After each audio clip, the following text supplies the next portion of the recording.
की जय रामदेव जी महाराज ની જય।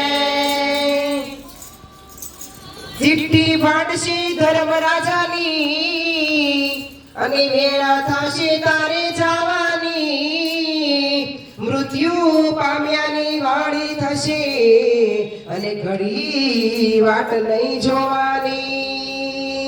સગડું કુટુંબ બધું ભેગું મળીને ચપચી પાણી પાવાની, લોટ પાણીનો લાડવો કરશે અને જરૂર હશે નહીં જવાની। 5-25 જણા ભેગા મળી અને કરશે કાઢી જવાની, લાકડા સાથે તને બાળી દેશે એને ઉતાવળ હશે હટનાવાની। આજે કાયા રે કહું ને આત્મા સાંભળો રે, કરું મારા કર્મની ઘટના, અરે કાળને આત્મા સાંભળો રે। આજે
તારી અધૂરી રહી જાય આત્મા કહે ને કાયા રાણી સાંભળો રે કાયા તારે રે સગાયું મારા શ્વાસની રે મારે તારે રૂપની સગાઈ આત્મા કહે ને કાયા રાણી સાંભળો રે આજે અમે રે જશું રે વૈકુંઠ ધામ મારે કાયા તારી માટીમાં ભળી જાય આત્મા કહે ને કાયા રાણી સાંભળો રે આજે કાયા રે કહે ને